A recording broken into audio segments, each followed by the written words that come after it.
ആരത്?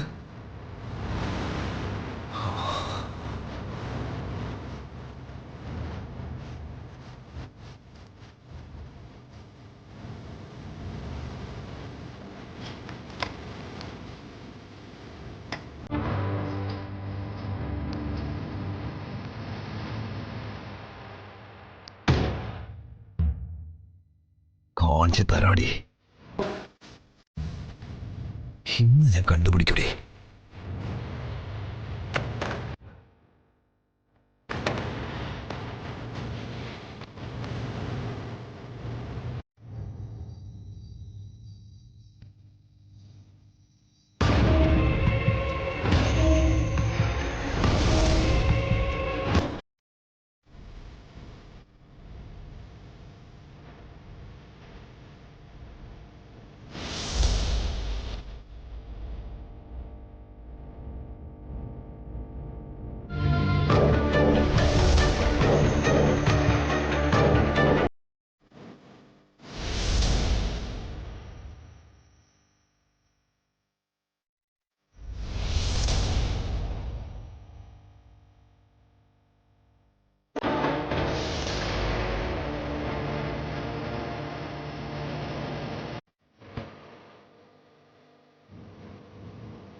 കാഞ്ചി തരാടി.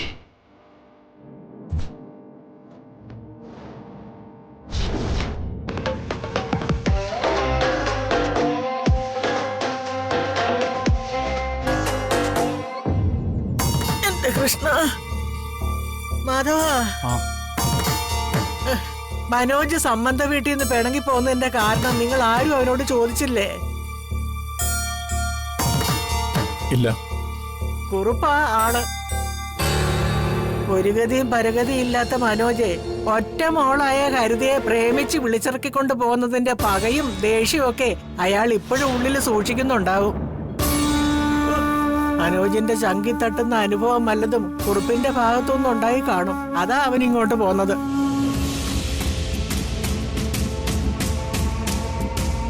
ഇവിടെ ഇപ്പം മനോജിന്റെ അവസ്ഥ ഒട്ടും സുരക്ഷിതമല്ല.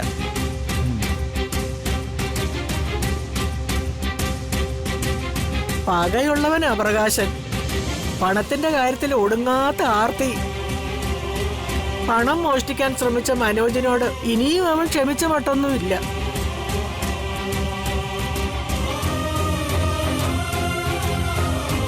മനോജിന്റെ മേലെ ചാടി വീഴാൻ കാത്തിരിക്കുക പ്രകാശൻ.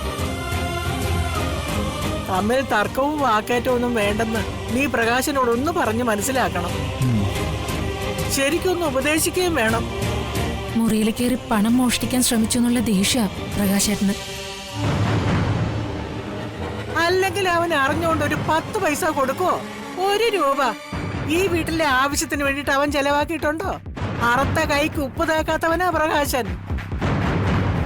മോളെ, നിന്നെ കെട്ടിക്കൊണ്ട് വരുന്നതിന് മുമ്പേ, അതായത് പ്രകാശും മനോജും സ്കൂളിൽ പഠിക്കുന്ന കാലത്ത്, മനോജിന്റെ കയ്യിലെ മാധവൻ പലപ്പോഴായിട്ട് കൊടുത്ത ചില്ലറ പൈസയെ മോഷ്ടിച്ചവനായി ഈ പിശുക്കൻ പ്രകാശൻ.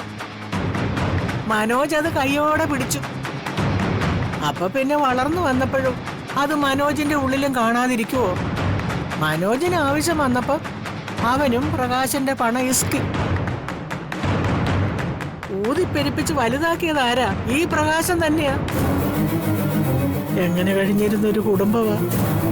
ഇപ്പൊ ചേട്ടാ അനുജന്മാര് മുഖത്തോട് മുഖം നോക്കിയാ കീരി പാമ്പുവാ. കലികാലം. പ്രകാശ് വന്നോളൂ. നീ പോയി മനോജിനെ വിളിച്ചോണ്ട് വാ.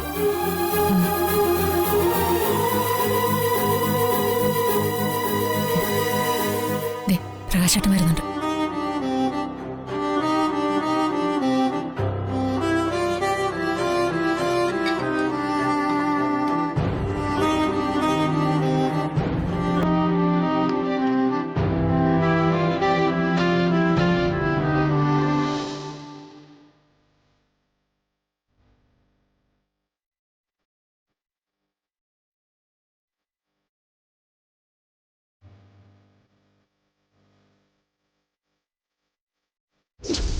എടാ ഞാൻ പറയുന്നത് ഒന്നും കേക്കണ്ട.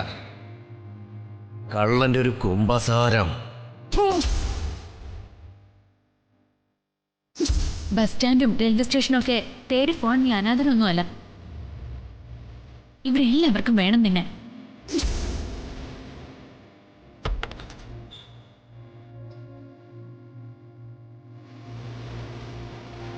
നീ ഇവിടെ വന്നിരിക്കുകയാണോ?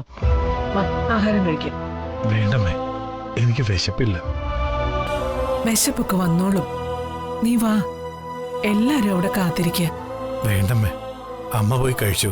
മോനെ, ജീവിതമാകുമ്പോ ഇങ്ങനെയൊക്കെയാ. പ്രശ്നങ്ങളൊക്കെ ഉണ്ടാവും. അതിനെയൊക്കെ തരണം ചെയ്യുക മാത്രമേ വഴിയുള്ളൂ. മോൻ വാ. ഞാൻ വരുന്നില്ലമ്മേ. ആരെയും ഫേസ് ചെയ്യാൻ പറ്റുന്നില്ല. അമ്മ പോകൂ. മോനെ, വെറുതെ വാശി പിടിക്കണ്ട. നീ വാ. അവിടെ ആരും നിന്നെ ഒന്നും പറയാൻ പോകുന്നില്ല. അമ്മയല്ലേ പറയുന്നത്. ഇന്നുവരെ അമ്മ പറയുന്നത് ഞാൻ കേട്ടിട്ടേ ഉള്ളൂ, അനുസരിച്ചിട്ടേ ഉള്ളൂ. പക്ഷേ നിങ്ങളുടെയൊക്കെ വാക്ക് കേൾക്കാതെ ഞാൻ ചെയ്തതൊക്കെ പ്രശ്നങ്ങളിൽ ചെന്ന് കലാശിച്ചിട്ടേ ഉള്ളൂ. ഹരിതയെ വിവാഹം കഴിച്ചു കൊണ്ടുവന്നപ്പോ ഒരക്ഷരം പോലും എതിർപ്പ് പറയാതെ ഇരു കൈ നീട്ടി സ്വീകരിച്ചത് അമ്മയാ. അതുപോലെ ഞാൻ തുടങ്ങാനിരുന്ന ബിസിനസിനെ പറ്റി പലരും കളിയാക്കിയപ്പോഴും എനിക്ക് സപ്പോർട്ടായിട്ട് കൂടെ നിന്നതും അമ്മയാ. ഒടുവിൽ അച്ഛൻ ജോലിയിൽ നിന്ന് പിരിഞ്ഞപ്പോ കിട്ടിയ പണം, വീട് വെക്കാനുള്ള അച്ഛന്റെ മോഹം, അതുപോലും പതുക്കെ മതിയെന്ന് പറഞ്ഞ് എല്ലാവരുടെയും എതിർപ്പിനെയും മറികടന്ന് എനിക്ക് പണം വാങ്ങി തന്നതും അമ്മയാ. ആ പണവും അതിന്റെ ഇരട്ടിയും തിരികെ തരണമെന്ന് കരുതിയ ഞാൻ ബിസിനസ്സിന് ഇറങ്ങിയത്. പക്ഷെ എവിടെയോ ഞാൻ ചതിക്കപ്പെട്ടു. കുടിച്ചു കൂത്താടിയിട്ടല്ല, തുടങ്ങിയ ബിസിനസിനെ കുറിച്ചുള്ള അറിവില്ലായ്മ. അതിന് എല്ലാവരും എന്നെ കള്ളനാക്കി. ഇപ്പൊ ഞാൻ വീട്ടുകാരുടെ മുമ്പിലും എന്റെ ഭാര്യയുടെ മുമ്പിലും കള്ളനാണ്. ഒരു കള്ളനോടൊപ്പം ഭക്ഷണം കഴിക്കാൻ മറ്റുള്ളവരും മടിക്കും.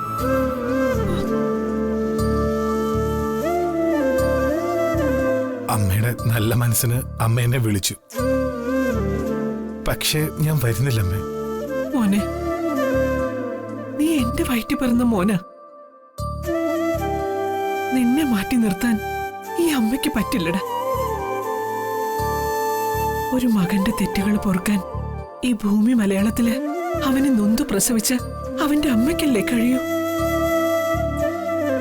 എല്ലാ പിണക്കങ്ങളും വൈരാഗ്യങ്ങളും ഒക്കെ മാറ്റിവെച്ച് നീ വാ മോനെ. നിന്നെ 10 മാസം വയറ്റി കൊണ്ടു നടന്ന് നൊന്തു പ്രസവിച്ച അമ്മയെ പറയുന്നത്. നീ വാ. എന്നാലും അമ്മ. ഒരെന്നാലും ഇല്ല മോനെ. നീ ഇങ്ങോട്ട് വാ. വാ.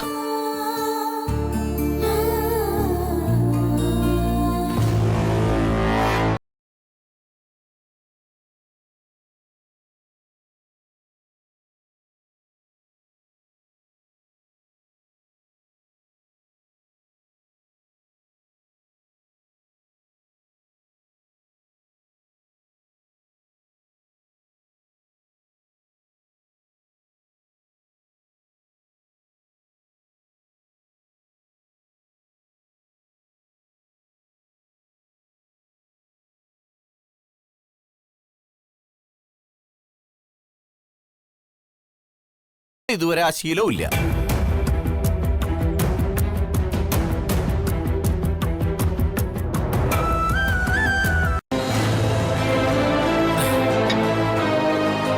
പ്രകാശേട്ടൻ എന്താ ഭക്ഷണം കഴിക്കുന്നില്ലേ? എനിക്ക് കള്ളന്മാരോടൊപ്പം ഇരുന്ന് ഭക്ഷണം കഴിക്കാൻ താല്പര്യമില്ല. നാളെ ഇതുവരെ ആ ശീലവും ഇല്ല. എന്താ പ്രകാശേട്ട ഈ പറയുന്നേ? മോഷണക്കാരിയൊക്കെ കഴിഞ്ഞതല്ലേ, ഇനി എന്തിനാ കുത്തിപ്പൊക്കുന്നേ? അതും ഭക്ഷണത്തിന്റെ മുമ്പില്. പ്രകാശേട്ടാ, ഇതൊന്നും അത്ര ശരിയായിട്ടുള്ള കാര്യമല്ല, പറഞ്ഞേക്കാം. ദേ, നീ എന്റെ വായുന്നതിൽ കേൾക്കണ്ടെങ്കിൽ നാവടയ്ക്കുന്നോളാം.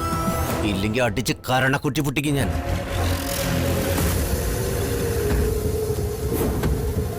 ഒന്നുകിൽ ഇവൻ ഇവിടുന്ന് എഴുന്നേറ്റ് പോണം, അല്ലെങ്കിൽ ഞാൻ പോയേക്കാം. എന്താ വേണ്ടേന്ന് തീരുമാനിക്കും. എടാ, അവൻ ചെയ്ത തെറ്റിന് അവൻ കുറ്റം ഏറ്റു പറഞ്ഞ് മാപ്പ് അപേക്ഷിച്ചില്ലേ? എന്നിട്ടും അവനെ എന്തിനെങ്ങനെ ക്രൂശിക്കുന്നത്?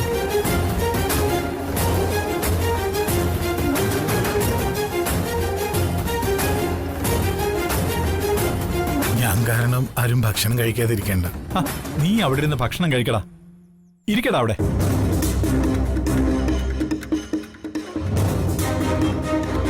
പ്രകാശേ, നീ മിണ്ടായിരുന്ന ആഹാരം കഴിക്കും. ഒരേ മനസ്സോടെ വേണ്ട. മുഖം തിരിച്ചിരുന്നു പ്രാഗിക്കൊണ്ടാണേലും ഒരു പിടി വറ്റ അകത്ത് ചെല്ലട്ടെ മക്കളെ. അവിടെ ഇരുന്ന് കഴിക്കും മോനെ. നിങ്ങൾ തന്നെ കഴിച്ചോ, എനിക്കൊന്നും വേണ്ട. എന്റെ ഈശ്വര,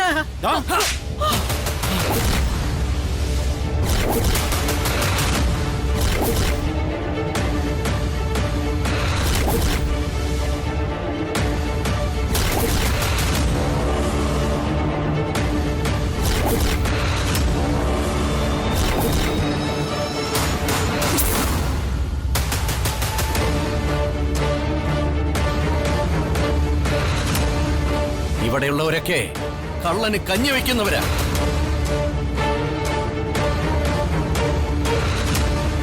ഇവിടെ വേവുന്ന ഓരോ വറ്റിലും കള്ളന്റെ പാപക്കറയുണ്ട്.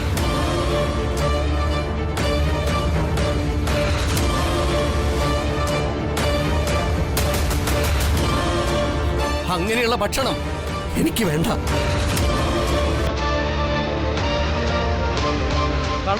കള്ളന് കഞ്ഞി വെക്കുന്നവരും കൂടിയാണ് കഴിച്ചാൽ മതി. ഓടാ.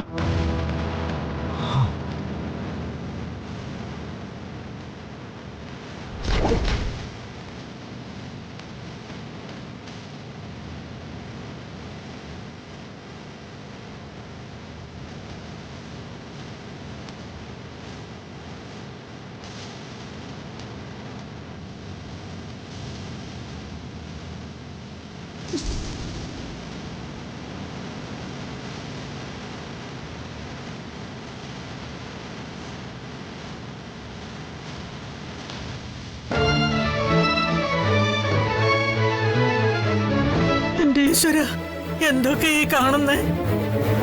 ഭക്ഷണം എടുത്ത് കളയാനും തുടങ്ങിയിരിക്കുന്നു.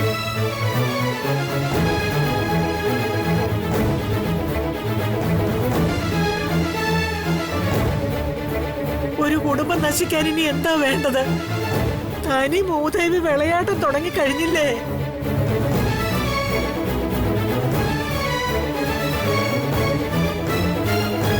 എന്റെ കൃഷ്ണ, ഗുരുവായൂരപ്പ, യശോദ തരുന്ന ഭക്ഷണം വാശി പിടിച്ച് തട്ടിയെറിഞ്ഞവനല്ലേ നീ? പ്രകാശന്റെ പ്രവൃത്തിയും അങ്ങനെ കാണാവേ. അവന്റെ അജ്ഞതയ്ക്ക് മാപ്പ് കൊടുക്കണേ ഭഗവാന്. അന്നൻ ദൈവമാണെന്ന് അവൻ അറിയില്ല.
ഹലോ.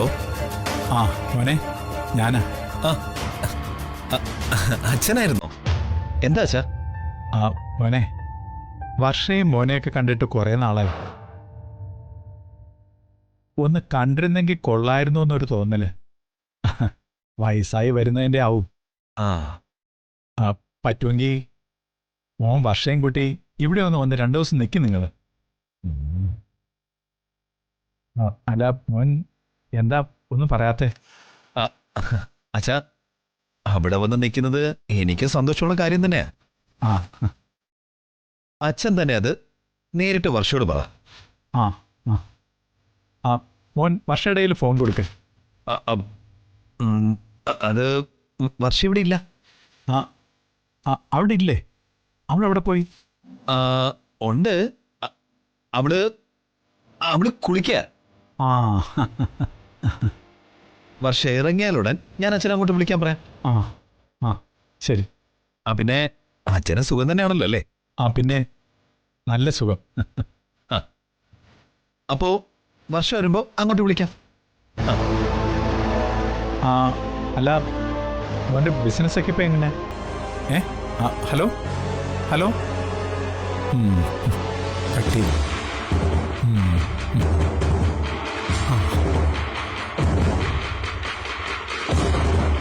പിന്നെ പന്നക്കിളവനും മോളെ കാണത്തിന്റെ വിഷമം വിശേഷം അന്വേഷിച്ച് വിളിച്ചിരിക്കുക.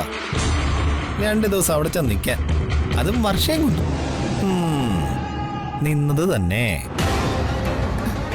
ആരാ വിളിച്ചത്? അതോ അത് ക്രെഡിറ്റ് കാർഡിന്റെ കാര്യത്തിന് കസ്റ്റമർ കെയറിൽ നിന്ന് വിളിച്ചതാ. ക്രെഡിറ്റ് കാർഡോ? പക്ഷേ അച്ഛൻ എന്തോ പറയുന്ന പോലെ കേട്ടു. കേട്ട് കാണും. ക്രെഡിറ്റ് കാർഡേ അച്ഛാ ബഹുത്ത് അച്ഛാന്ന് പറഞ്ഞതാ.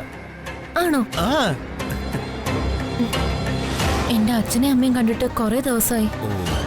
നമ്മൾ എപ്പോഴും അങ്ങോട്ട് പോവാ? നമുക്ക് എപ്പോ വേണമെങ്കിലും പോവാലോ മോളെ. പക്ഷേ ഈ ജോലി തിരക്കൊന്ന് കഴിയട്ടെ.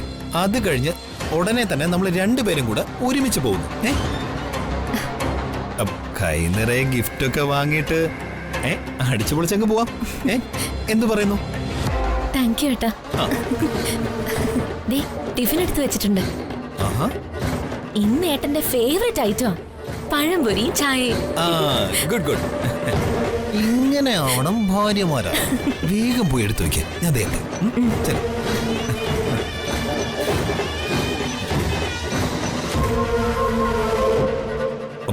ആ മൊബൈൽ ക്യാമറ ഇവിടെ, അത് ഓണാക്കി വെക്കണം. തന്തേന്നും തള്ളേന്നും സഹോദരങ്ങളെന്നും പറഞ്ഞ് ആരും വിളിച്ച് ശല്യപ്പെടുത്തില്ലല്ലോ. ഓരോന്ന് ബന്ധവും സ്വന്തം പറഞ്ഞ് രാവിലെ തന്നെ മൊബൈൽ കുത്തി പിടിച്ചോണ്ടിരിക്കും. ഈ ഫോൺ വിളി കാരണം പല കുടുംബങ്ങളും തകർന്നുകൊണ്ടിരിക്കുന്നത്. മാധവൻ നായർ അങ്ങനെ മോളെ വിളിക്കട്ടോ. മാധവൻ നായരെന്നല്ല ആരും.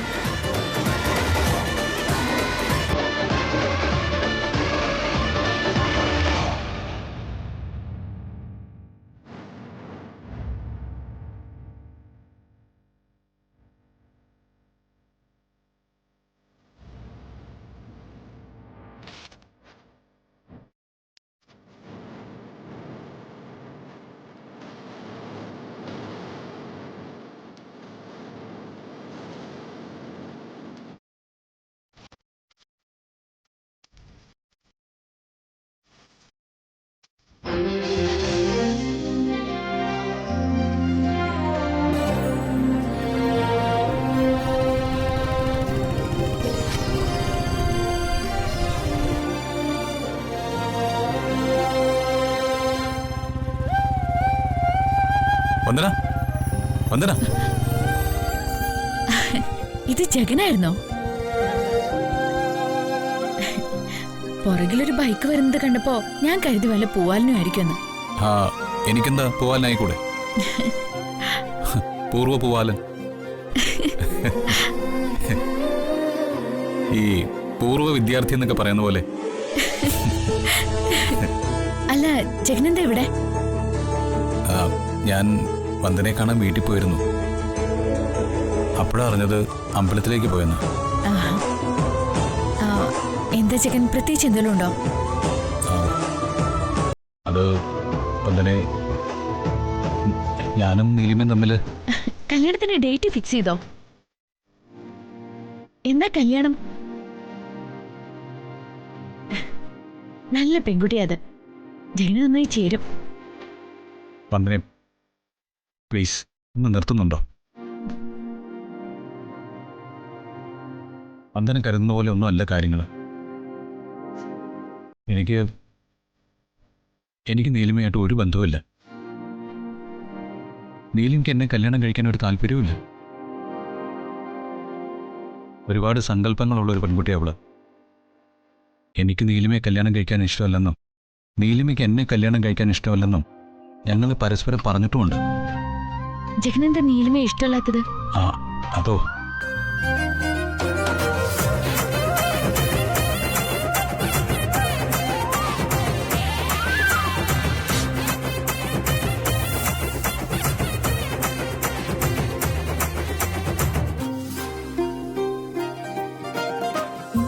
അത് എൻ്റെ മനസ്സിലൊരു പെണ്ണുള്ളതുകൊണ്ട്.